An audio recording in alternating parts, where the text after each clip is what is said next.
Hey guys, it's me Kevin and welcome to another round of AFL Tipping. This week I will be predicting the winners for round 10 of the AFL season, which is quite a weird round because it starts on Monday and ends on Friday. There are no games on Saturday or Sunday. It's one of the bizarre rounds because it's just full of weekday matches. I've seen rounds like this in soccer before, in A-League soccer, but not in AFL. So, yeah, this will be interesting. Anyway, so to start off the round, we head to Adelaide Oval on the Monday night where Port Adelaide and the Western Bulldogs play. I think you got to go Port Adelaide. They were very impressive. Well, albeit against a pretty rubbish Melbourne side. But, yeah, they played very well against Melbourne. On the other hand, the Dogs, not so good. They didn't do all that well against Richmond. They do get Dunkley back, but Port Adelaide in front of their home crowd, and they've got the home crowd backing them, and on the back of last week's performance, you've got to go Port Adelaide there.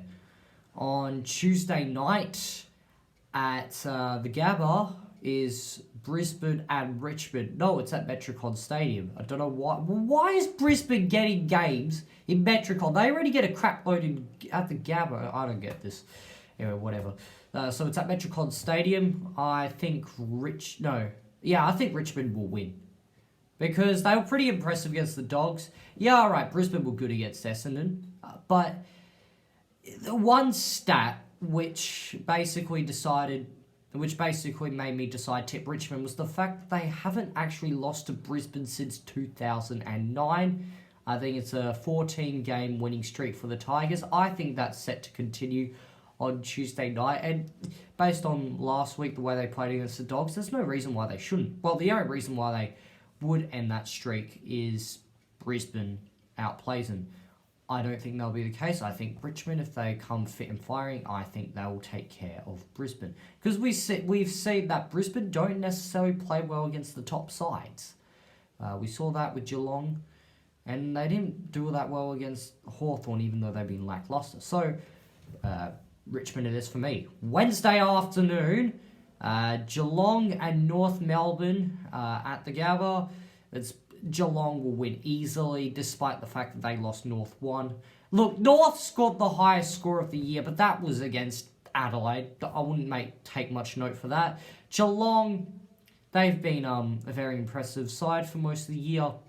And they held off the Eagles for 3 quarters. They've got a good defence. It was only in the last quarter it kind of broke away. Up until then, Geelong defended hard.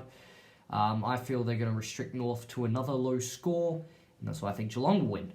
Also on Wednesday, a doubleheader on Wednesday, weirdly enough, Adelaide and Melbourne. I honestly think Adelaide will win this game, but the golden rule is don't tip Adelaide, so I'm tipping Melbourne, because what's going on with Adelaide? I don't know.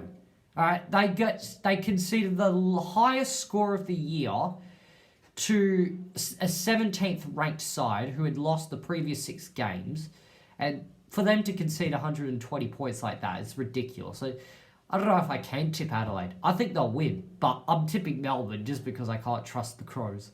Melbourne were pretty shocking last week. Let's face it. And they'll want to bounce back after the comments from their president.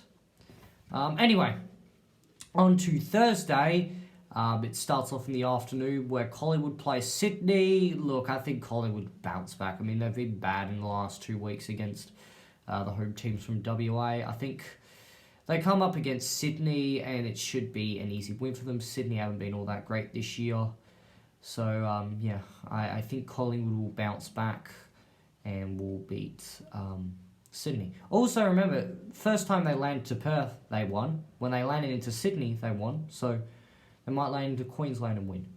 Also, on Thursday is St Kilda and Gold Coast. You got to go St Kilda. Gold Coast, the downward spiral is beginning. The 3 wins are coming back. I think St Kilda, if they want to maintain a top 4 spot, they're going to have to win this week. And I think, based on what we've seen in the last couple of weeks, I think it's safe to say that St Kilda will be a Gold Coast side that is on the decline. Lastly, to finish off the round on a Friday night, it's usually the start of the week, but this time it's the end of the week. Essendon and GWS. I am tipping Essendon. You know why? Because there's no Toby Green for the Giants. And when there's no Toby Green, there's no GWS. They just don't seem to play when Toby Green's absent. I mean, you might as well call them the Toby Green Giants. Kind of looks like the mascot, actually. So for that reason, I think Essendon will win. They'll bounce back against Brisbane. They're pretty lackluster. I mean, when they played the Bulldogs, they bounced back against Adelaide. Okay, they were pretty bad, but yeah, they've had a poor few weeks, but I just feel against the Giants side that's lacking their best player. And the Giants haven't been all that great this year. So I think, well, I'm going to go with Essendon. That's my gut feeling. And they also beat the Giants last time, back in round 15, if you can remember. So to recap my tips, I'm tipping Port Adelaide, Richmond, Geelong, Melbourne, Collingwood, St Kilda, and Essendon. I hope you liked the video. Please comment who you think will win down below and comment what you thought of this video. Please like, please subscribe, check out some of my other videos, and also check out my opinion on where the AFL Grand Final should be played. It's out now. Anyway, I'll see you in the next video. Goodbye.